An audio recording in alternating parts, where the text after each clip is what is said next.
You know Pokemon Emerald, that cool GB game from 2005, its iconic music, locations, and those amazing Pokemon designs. To be honest, I've played this game countless times, ever since I was a kid actually. I loved every single thing I came across while playing. Sure, I didn't know what anyone was saying or what the objective was since I didn't know English at the time, but I knew that Tackle did something to the video boss in Pokemon and liked the animations the other monks had as well. Aside from my obsession with some pixels, I also played Auras when I got older and fell in love with the region again. However, when I got to this point in particular, I knew exactly what I had to do. It might sound dumb, but seeing Hoenn from this perspective made me want to know how would the rest of the region look if you were to travel from a first-person perspective. It feels so cool to see the mountains on the back, see how the entire map is connected, and seeing the other routes from where you're standing. 2 years passed since that. Now in 2016, I finished Auras and X and Y, and that did nothing more than fuel my desire to see a Hoenn map like in Auras. Still thinking about Hoenn, I decided to spend time working on a project related to it. Right now, you're seeing a complete overworld of Hoenn. Almost every outdoor zone has been finished and adapted for a 3D interpretation.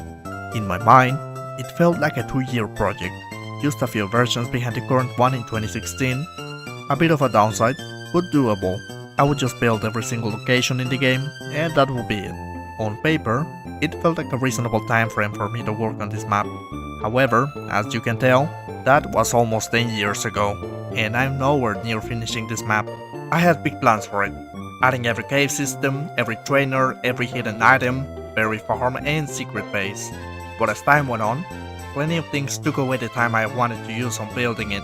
Whether it be real-life priorities, or worries, or lack of inspiration of just losing interest on the project many times. It got so bad I even lost a lot of progress around 3 years ago when cleaning my laptop. It was almost as if the universe wanted me to keep this dream buried as many others I had in the past. Even so, recently, I've made the most progress I've ever done in all of those previous years combined, bringing some of the interiors to life, and even finishing fake outdoors, which had me building a second fake Hoenn for an out-of-bounds background.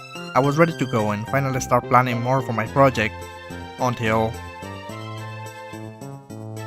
To say I fell in love with Jonathan's video and the effort he put on remaking a lot of the assets for his map is not enough for the joy it brought me. It feels like the definitive version of Hoenn. However, after seeing all that amazing work, it made me aware of the obvious final nail on my map's coffin. It was stuck on Minecraft 1.7.10. I have been working on this map for almost 10 years. No Cobblemon, no way of updating this map to a newer version, outdated and discontinued mods. It even uses the ancient Pixelmon mod to fill some stuff on the map.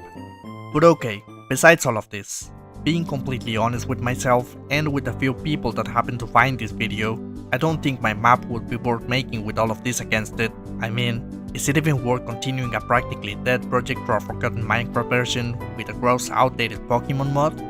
The short answer is no, but not under those conditions, and not on that version. You may not be familiar with my channel or previous content I've worked on.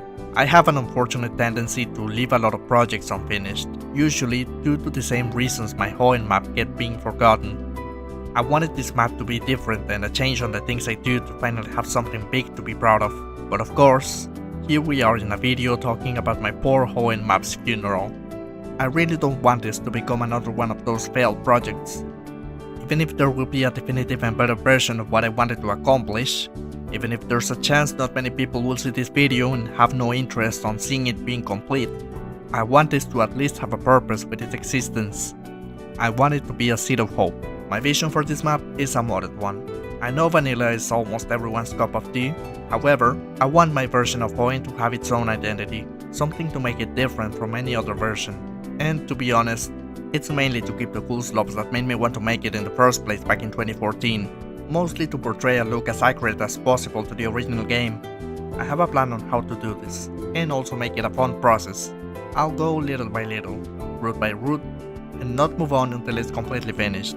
This way, I can ensure I don't leave any pending things as I complete it shown, unlike how I did things originally, and finally, fix some of the mistakes I did on the previous one.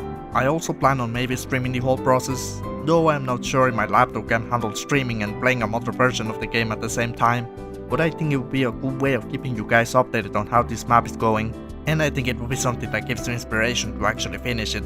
This will also allow me to upload some videos on this channel as well, as currently I really don't use it for much other than as a gallery for my previous projects. I don't really have a planned schedule for a stream, by the way. I still have to plan some stuff for that, and test if my laptop can even handle it. I'll probably announce it sometime in the future, but no promises.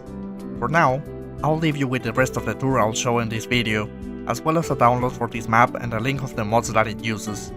Though there are some that are only available on some fishy websites that I don't really trust, so I'll include those on a separate download for you to check out.